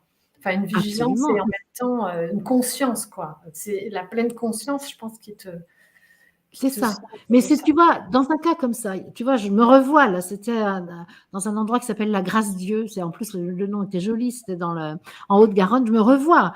Je pouvais ne pas traiter l'information. Tu vois, ça, c'est ce que j'appelle un signal faible. J'avais sûrement eu un autre signal faible avant, mais que j'avais pas dû traiter. Donc, il a fallu là que mon diable parle encore un petit peu plus fort. Et donc, j'ai encore un choix là. Je traite ou je ne traite pas. Si je ne traite pas, qu'est-ce qui va se passer? Ben, je suis toujours en train de m'inviter à être plus en fusion avec lui, va me créer une situation où je vais devoir voir comment je ne suis pas en unité avec lui. Donc, il va me créer une situation qui va parler encore plus fort, qui va crier. Et là, ça peut être une blessure, ça peut être un choc émotionnel bien plus fort, ça peut être, tu vois, il y a quelque chose qui pousse dans cette cohérence de l'unification que j'ai choisie, avec joie d'ailleurs, eh bien, va m'aider à être cohérente. Et il va me montrer comment, en créant des situations, alors je vais dire à mon insu, mais que je vais quand même co-créer parce que je vais quand même faire des choses, et où je vais devoir regarder ce qui est dissonant en moi, ce qui n'est pas aligné en moi, ce qui est en contradiction en moi, pour que l'amour, force de cohésion, vienne reprendre ses droits. Et là, à ce moment-là, eh ben, soit je traite le signal faible et c'est bon, soit j'attends que ça soit plus fort et là, je vais me faire mal. Je vais me faire mal. Tu vois. Ben, je vais me faire plus mal, mais moins on voit, plus l'énergie se renforce et se Exactement. densifie. Et après aussi dans le corps, mais dans la vie, dans les événements, dans ce qui m'arrive, dans ce que j'appelle, la malchance, dans ce que j'appelle un accident ou une situation, de rupture, de séparation, que ce soit, enfin, dans tous les domaines de la vie, quoi. Ouais. Après, il y a les grandes initiations. Par exemple, toi, quand tu as parlé de la mort de ton frère, ça fait partie des très grandes initiations. C'est pas tout à fait la même chose que la gestion d'une émotion, tu vois? On est, sur le niveau du dessus là. C'est les grands rendez-vous avec soi-même là, hein. Attention là, Oui, c'est, parce qu'il y a des choses auxquelles, on participe pas, avec notre jeu. C'est comme tu dis, c'est décidé par «je suis», au départ. c'est Mais ça. j'ai rien fait pour que ça se passe comme ça et ça, on va tous le vivre puisqu'on va perdre, nos parents, on va perdre des proches, voilà. Donc ça vient à un moment donné ou à un autre. Voilà, c'est ça. Et ça, c'est vraiment le plan de vie qui s'est plus ou moins organisé par rapport à notre dharma, donc l'objectif avec lequel je suis se manifeste sur la Terre. Mm.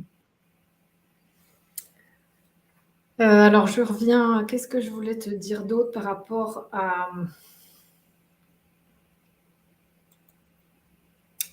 Oui, on disait aussi par rapport à l'impact qu'a eu cette vidéo sur tous ceux qui l'ont regardée, et on l'a bien vu dans les commentaires, que c'est le moment pour prendre conscience justement de ce que sont nos émotions, de leur rôle, de leur nature, de leur message, de tout ce qu'elles nous révèlent, des solutions qu'elles nous apportent, et qu'on a des grands panneaux, là, des avertissements de tous les côtés, et que je les avais vus moi au travers des émoticônes Oui, dans les SMS et les WhatsApp qu'on s'envoie quand même à longueur de journée, où beaucoup ne communiquent plus que par émoticônes. Et c'est comme si on nous disait, mais regarde le pouvoir de tes émotions, regarde ce que tu en fais, regarde comment elles te gouvernent, mais à chaque fois que tu en utilises un, c'est que tu es en train d'identifier ton émotion. Et tu peux la nommer, et voilà, ça fait partie du processus de neutralisation aussi du truc, quoi, en fait. Et ça aussi, ça nous est donné au niveau collectif, là, au travers de tous nos instruments de technologie. Mais c'est génial et c'est pas un hasard, quoi. alors ça, tu m'as fait découvrir ça. J'avais jamais. C'est tout à l'heure quand on a préparé l'émission, tu as dit ça, et je trouve que c'est hyper intéressant de voir l'omniprésence des émoticônes dans maintenant le moindre message, un mail, les SMS, donc sur le fil Telegram, je vois qu'il y en a beaucoup aussi. Et toi, tu dis, c'est la mise en évidence de nos émotions. Et je trouve que c'est hyper intéressant de voir comment tout nous indique qu'il y a lieu de mettre de la conscience sur ces émotions. Vraiment, de mettre une très grande conscience sur les émotions. C'est même Alors, utilisé dans les films. Je ne sais pas si tu as eu l'occasion de voir un film récemment, mais maintenant on voit non. défiler. Il y a plus forcément de communication entre les gens. Sur l'écran, dans le film, tu as la capture d'écran de la discussion avec les émoticônes. Donc, Ah tu oui, as tu veux dire que les discussions sont matérialisées par les échanges d'écran, en fait. Oh, ça nous emmène tout droit vers le transhumanisme, hein. oui. Ben, je sais pas, tiens, à propos de ça, justement, c'est intéressant.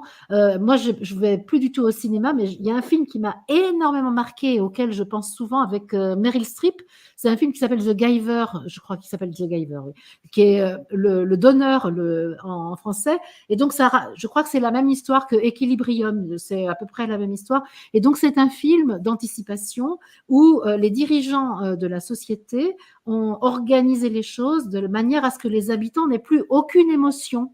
Et donc, pour pouvoir vivre dans ce pays, il faut prendre tous les matins la pilule qui va éradiquer les émotions, parce que pour que les gens vivent proprement, selon le modèle transhumaniste, il faut qu'ils aient zéro émotion, zéro sentiment. Et donc, quand même, pour pas tout à fait oublier d'où ils viennent et quelle est leur véritable nature, ils désignent une personne dans le peuple qui va être le gardien de la mémoire, the giver, justement, c'est celui, le giver, je ne sais pas comment on dit to give en anglais, the giver, ouais, d'accord.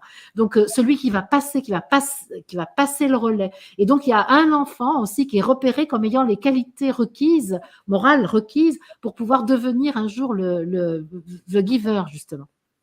Et évidemment, ce qui se passe, c'est que y en a un, une fois, il décide de faire l'expérience, de ne pas prendre sa pilule et de se souvenir de ses émotions. Et puis, il va rencontrer le giver, là, qui va lui expliquer que, oui, autrefois, les gens avaient des émotions. Et là, à partir du moment où il y en a un qui commence à plus prendre son truc, ben, évidemment, il tombe amoureux, il a des émotions dans tous les sens et il voit à quel point, avec les émotions, c'est le bazar. Et donc, il veut un autre mode de vie que ben, ce qui est instauré par les gouvernants. Et c'est exactement ce qui est en train de se passer actuellement. Parce que actuellement, avec les injections qui sont faites, c'est évident. Bon, on parle des chemtrails, je sais pas jusqu'où accorder du crédit à tout ça, mais en tout cas, il y a de toute façon quelque chose qui nous lobotomise, quelque chose qui nous empêche d'être émus. Et en même temps, comme tu le disais si bien, il y a la force qui, elle, pousse à la conscience avec toutes ces émoticônes. Mais regarde comment une émoticône, c'est pas encore une émotion, c'est une émotion qui est sortie du corps d'une certaine façon. Tu vois, c'est fort ce que tu dis là. C'est par écran interposé, tu vois. Et c'est pas je ressens, c'est je te donne l'image de ce que je ressens. C'est C'est ça. Et hyper donc, je me coupe, c'est une autre façon de le refouler, quoi. exactement. Mais en même temps, il y a une autre bonne nouvelle. J'ai passé le week-end avec ma nièce qui a 2 ans et donc elle va dans une crèche et là, j'ai appris que dans les crèches, mais enfin, je sais pas, c'est une crèche privée. En plus, elle vit en Suisse, mais en tout cas, ils ont une technique d'identification des émotions quand, il y a un enfant qui a un problème ou qui pleure ou autre. On lui demande d'identifier l'émotion Oui. et donc, bah, j'ai dit: «C'est génial, quoi, c'est super si on en est là, et qu'on leur apprend ça, dès le plus jeune âge». Et donc ce qui était moins drôle, c'est après, c'est qu'on demande à l'enfant de mettre, son émotion dans une boîte Ah oui. ou dans un sac. Et donc Ah ma ouais. sœur m'a dit: «Mais ce serait bien de lui offrir un sac», et je suis allée voir et donc les sacs, bah, c'est un sac à dos. Ah le fardeau qu'on va se prendre. C'est la charge émotionnelle. Donc il y avait un espoir fabuleux. J'ai dit: «Mais c'est génial, c'est à l'école, c'est avant l'école, on y est, c'est gagné et tout». Et après elle me dit: «Bah, en fait, ils le mettent dans une boîte ou alors dans un Ouais, sac, qui est un sac à dos». ouais. Ouais, d'ailleurs, ce qui est intéressant dans ce que tu dis, c'est que, on va dans l'identification de l'émotion, on la nomme, mais on l'évacue aussitôt, on la traite pas au fond, hein. Et donc, là, parce que tu m'as parlé en début parce qu'on arrive à 1h25 là, donc on va essayer de conclure, mais parce que tu m'avais parlé de la manifestation de l'émotion aussi et quelqu'un parle de la différence entre les émotions et les sentiments. Donc je vais parler d'abord de la manifestation des émotions et de nommer l'émotion. Parce que pour moi, il y a une différence entre nommer l'émotion et la manifester. Et là, dans ce que tu dis pour les enfants, ce qui est très intéressant, c'est de pouvoir nommer l'émotion. Qu'est-ce que tu ressens? À quel endroit ça se passe dans le corps? Qu'est-ce que c'est? Est-ce que c'est peur? Est-ce que c'est... Et ça, c'est nommer l'émotion. Et ça, c'est absolument merveilleux. C'est indispensable parce que le fait de nommer, ça met une petite distance entre le sujet lui-même et l'émotion. C'est-à-dire il y a moins d'identification à l'émotion. Parce que le drame de l'émotion, c'est quand il y a identification à l'émotion. C'est-à-dire, je suis triste. Tu vois, c'est je suis triste. Alors qu'en fait, je pourrais dire, je ressens de la tristesse. Et déjà, tu vois, c'est pas tout à fait la même chose. Je ressens la peur. Sinon, j'ai peur. En moi, il y a la peur, elle prend tout le pouvoir.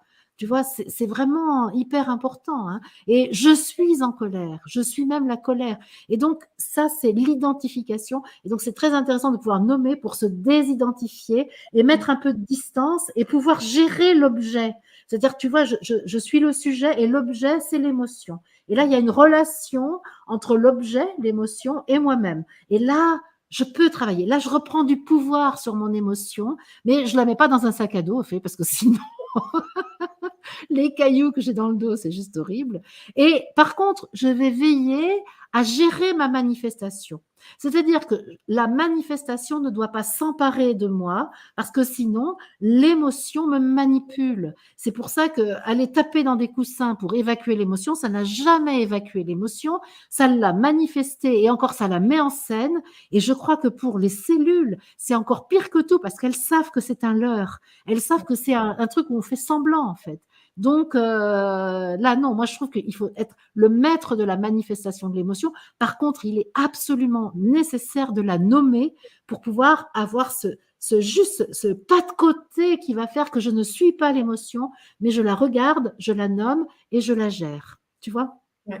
Oui, oui, et de pouvoir en fait, pour moi, dans l'expression, je pense que l'expression est nécessaire parce qu'elle est libératrice. Moi, je vois les émotions comme des charges émotionnelles. Si je les ai refoulées, que ça Oui, s'est entassé, que j'en ai remis une couche pendant tant d'années, bah et oui, donc à un moment donné, j'ai besoin de libérer mon canal d'énergie que je suis, pour que ça circule librement, justement. Et donc, pour moi, c'est essentiel de pouvoir communiquer, mais ça aussi, ça s'apprend, c'est-à-dire de pouvoir ouais, dire, là, je ne me sens pas respectée. oui, Là, je sens que j'ai l'impression qu'on me bouffe mon territoire, qu'on me c'est ça, piétine, ou que, et de pouvoir simplement communiquer à propos de ses émotions ou de tout à ses fait. besoins, même si c'est pas l'autre qui va venir satisfaire mon besoin.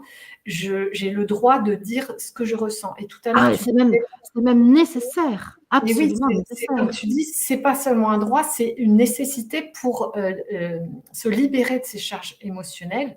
Et tu disais tout à l'heure que quand on est enfant, on ne sait pas dire ce qu'on veut, on ne sait pas identifier l'émotion et on ne sait pas Mm. exprimer le besoin. Et moi, je me rappelle très bien quand j'étais enfant, mes parents me disaient: mais qu'est-ce que tu as? Pourquoi tu boudes? Pourquoi ceci? Et j'étais j'arrivais pas à exprimer, j'arrivais pas à avoir conscience de mon besoin, de ce qui n'allait pas, donc je pouvais pas l'exprimer. Et à ce moment-là, bah, on m'envoyait encore pire, reviens quand tu sais, quoi. Ou alors, Ouais. bah, ne pleure pas parce que ça sert à rien, ne sois pas en colère parce que tu fais Alors du bruit. ça, Et que alors là, ça, moi, faut pas me faire ça, hein. Si on me dicte ce que je dois ressentir, mais je vole dans les plumes, là. Alors là, je peux te dire, moi ouais, qui ai mais eu du quand tu mal. avais 5 ans, quand tu avais 5 ans. Ah mais non, mais quand j'avais 5 ans, on s'occupait pas de moi, donc mais non. Mais par contre, tu sais, Coralie, il y a un truc avec les enfants, je crois que si on en effet, ils ont des difficultés à nommer leurs ressentis psychiques. Par contre, ils peuvent très bien dire où c'est dans le corps. Parce que par exemple, même une émotion, parce que moi, j'ai beaucoup travaillé les émotions en partant du corps. C'est où dans ton corps? Tu vois, quand j'accompagne une personne dans un séminaire qui est en proie à une émotion, si je vois que ça bloque au niveau de la parole, parce qu'il n'y a pas de ce pas de côté que je préconise pour regarder, parfois on ne peut pas le faire parce que ça fait trop de bruit, à ce moment-là, moi, je préfère le traiter à partir du corps. Ce que tu ressens, c'est où dans ton corps? C'est où dans ton corps et qu'est-ce que ça fait? Est-ce que ça comprime? Est-ce que ça tire? Est-ce que ça pique? Est-ce que ça brûle? Est-ce que est-ce que ça a est-ce que tu pourrais le comparer à une substance? Et là, déjà, dès que la parole est mise sur le ressenti, alors il y a une respiration qui se fait, il y a une distance salutaire qui s'installe entre le problème et la personne qui le vit. C'est la lumière de la conscience qui vient dissiper la charge émotionnelle. Et si en Le plus tu jeu. respires dedans, Le bah, jeu qui ouais, reprend sa place. C'est-à-dire, il y a un capitaine dans le navire. Voilà, ça, ouais. c'est ça qui est important. Et Et dans les émotions, c'est ça. Et est-ce que c'est l'enfant blessé qui va piloter la situation ou est-ce que bon sang de bonsoir, il y a un jeu qui est là? Et là, j'ai eu ce week-end à gérer des trucs. C'était formidable. À un moment, il y a une personne très en réaction qui voulait partir. Et je lui dis, est-ce que c'est l'enfant blessé qui part ou est-ce que c'est l'adulte maître qui prend la décision?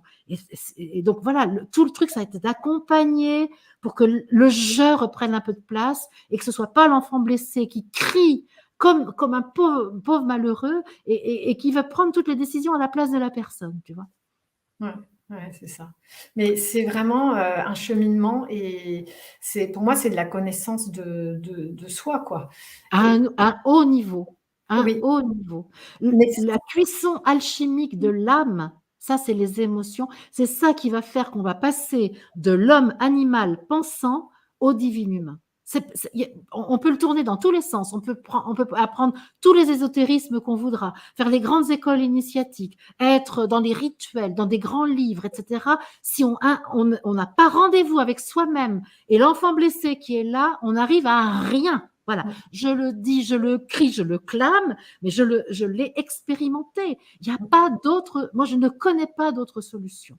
Tous ceux que j'ai vus esquiver les émotions n'ont fait que de la bouillie mentale et ont continué à souffrir et à faire souffrir les autres autour d'eux. Alors là, je suis affirmative.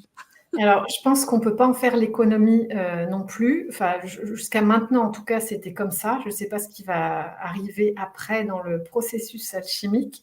Mais en tout cas, jusqu'à maintenant, moi, je suis persuadée de la même chose. On ne peut pas en faire l'économie. Mais en plus, ce que j'ai constaté, notamment j'ai fait 15 kilos de plus qu'aujourd'hui, donc je peux en parler parce que c'était vraiment physique, ressenti et tout ce qu'on veut. C'est que les charges émotionnelles, donc tout ce qui a été refoulé et qui s'est entassé, ça obscurcit la conscience. Oui. C'est-à-dire que plus c'est lourd à l'intérieur, c'est inconscient, hein, c'est pas, peut-être même que si j'ai toujours refoulé, je sens même pas cette lourdeur, cette pression, ce mal-être. Eh bien ça me coupe de ma conscience. Et du coup, on tombe dans ce qu'on disait au départ, c'est-à-dire dans une société qui est malade, qui a besoin de peur pour se sentir exister, qui a besoin de divertissement, qui a besoin de dépendance, et qui en redemande et qui se roule dedans, et que les infos, les faits divers, les horreurs, les atrocités, les viols, les je ne sais, ah bah oui, chouette, ah là, ah oui, qu'est-ce que je suis bien. C'est ça. C'est ça. Et voilà. C'est exactement ça. Et c'est pour ça que c'est si important de libérer collectivement la société, l'humanité de tout ça. Et c'est la responsabilité de chacun. Et là, tout le monde a un pouvoir. Hein. On peut être sous le gouvernement qu'on voudra. C'est exactement nous et nous seuls qui avons à prendre notre responsabilité en charge pour pouvoir le faire. Voilà. Je voudrais juste te dire un mot sur les émotions et les sentiments, parce qu'il y a une question là-dessus. Et oui, c'est très différent. C'est pas le même système. Les émotions sont toujours provoquées par quelque chose d'extérieur, un événement extérieur, tandis que les sentiments, c'est ce qui est provoqué par l'attraction et la répulsion. Ce que j'aime, ce que je n'aime pas. C'est une même énergie, hein, mais qui est en balancier, en polarité. Et donc, c'est l'attirance et c'est la répulsion. Donc, l'attirance et la répulsion, elle est liée beaucoup à notre culture, à nos atomes crochus, à notre être profond. Il y a des choses qui nous attirent, des choses qui nous repoussent. Et par exemple, je peux aimer sans événement extérieur. Si je pense par exemple à un être que j'aime, imaginons une mère aime son enfant, qu'il soit là, qu'il soit pas là, qu'il soit gentil, pas gentil, on s'en fout un peu. Cette attraction, on va dire, elle est indépendante d'un événement. Tandis que la mère, quand elle est en colère, c'est parce que son enfant a fait une bêtise, par exemple. Hein. Donc, on voit bien la différence. Et donc, effectivement, Mireille dit, les émotions ne sont pas les sentiments, et je suis totalement d'accord avec ça. Et c'est très important parce qu'on ne va pas traiter les choses de la même manière. Quand on veut accompagner quelqu'un qui est en proie à des sentiments douloureux, c'est pas la même chose que si c'est des émotions. Avec les sentiments, on va regarder les critères qui attirent ou qui repoussent, tandis qu'avec les émotions, on va regarder quels sont les besoins. Ça n'a, pour moi, ça n'a pas du tout ça n'a pas à voir. Par contre, si je suis avec quelqu'un qui stimule beaucoup mon bagage émotionnel, il y a de grandes chances qu'à un moment, ce qui m'attirait chez lui ou chez elle disparaisse et que ça devienne vite de la répulsion. Parce que les critères de la relation ont ouvert de façon très stimulante le bagage émotionnel. Et là, après, mon attraction va être un petit peu diminuée. Donc ça, il y a quand même un lien entre les deux, mais ça, c'est les passerelles qu'il y a entre les 5 systèmes de la personnalité. Ouais, voilà. Dont tu parles aussi dans la vidéo initiale de base. Tu sais, il est quoi, 21h36? Il est temps parce qu'il y a un autre rendez-vous. Donc, oui. Oh, c'est génial. Il y a quelqu'un, il faudra faire une partie 2. Voilà. Oui. Eh ben voilà, Coralie, c'est pas compliqué. Moi, j'adore quand on est ensemble, donc forcément, on trouvera de quoi dire. Hein. Plaisir. Ah oui. Ouais, D'ailleurs, j'en ai gardé sous le coude. Eh ben, moi, ce que je vous propose, c'est de dire dans les commentaires les choses qui vous intéressent et que ça fasse la base, le substrat de la prochaine émission qu'on fera ensemble, Coralie. T'es d'accord? Ah oui, avec plaisir. Génial. Peut-être, il y a encore plein de choses à dire sur les émotions, justement, parce qu'on n'a pas eu le temps Enfin, moi, j'ai pas eu le temps de regarder toutes les questions qui ont défilé, mais j'ai vu qu'il y en avait pas mal. Ouais. Donc, à voir, soit sur les émotions, soit j'ai d'autres thématiques, moi, déjà. Oh, ben moi, je suis d'accord. Hein. Moi, tout ce qui touche, comment dire, à la dimension psychique de la personne et son lien avec le spirituel, c'est une articulation absolument indispensable pour devenir le divin humain que nous sommes appelés à être. Et donc, avoir ce corps transfiguré que nous sommes appelés à manifester par l'évolution spirituelle qui est la nôtre. Donc, moi, je suis partante, évidemment. Ouais. Ok, génial. Écoute, merci beaucoup de de m'avoir invitée et puis de tout ce qui a été dit et puis merci à tous aussi pour votre présence, Ouais. vos Merci commentaires. Coralie, c'était vraiment merci pour ce que tu fais parce que je sais que c'est une manière aussi pour toi d'être au service de la conscience mais il se trouve que là tu me permets moi d'exprimer des choses absolument formidables. Je pense que tu vas mettre l'émission sur ta chaîne YouTube aussi? Ouais, OK, ouais, En ouais. vie? Oui, Ouais? avec plaisir, ouais. Ouais, Oui, génial. oui, c'est bien. Bah, pour moi, c'est évident parce que c'est tellement essentiel et tu as une façon d'exprimer les choses qui est tellement claire et limpide que ça fait Merci, gagner du temps, quoi. merci, je suis contente.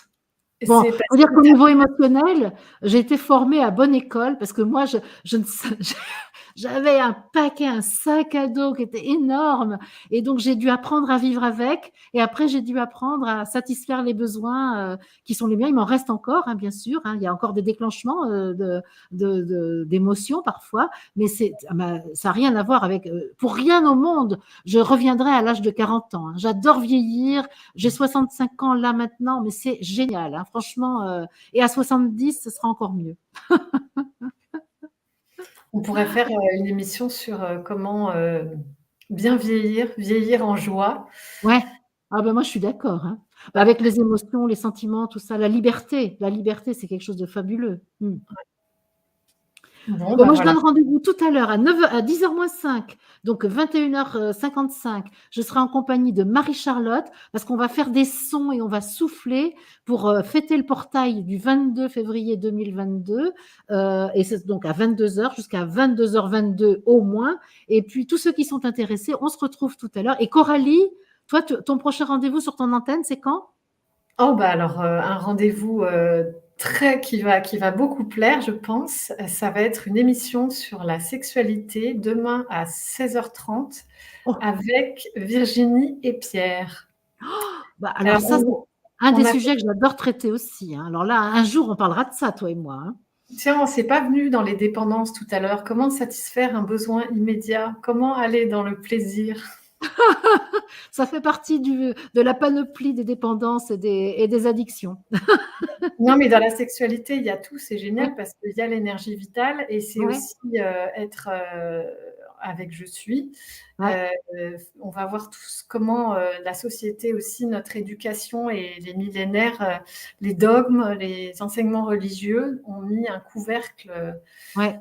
sur cette liberté-là et cet outil aussi, cet outil de ressenti et d'expérience fabuleux. C'est demain Donc à quelle heure? 16h30. À quelle heure tu as dit, pardon? 16h30. 16h30, en plein après-midi, à l'heure de la sieste crapuleuse, c'est formidable. Très, très bien. Juste avant le 5 à 7. Merci, Bon, avant infiniment ça, on se Coralie. retrouve pour chanter donc, avec, Voilà, Marie-Charlotte ce avec soir. Marie-Charlotte Eh ben, qui était là tout à l'heure. Peut-être elle a un petit peu le trac, je crois. Pourtant, bah, ça va, hein, c'est la moitié de l'Olympia, je lui ai dit, donc c'est bon. Merci à infiniment tout à l'heure. Coralie. Merci Merci vraiment Marie. beaucoup. C'était une merveille d'être avec toi. Bye Bah, bye. pour moi aussi. À très vite. Bye bye.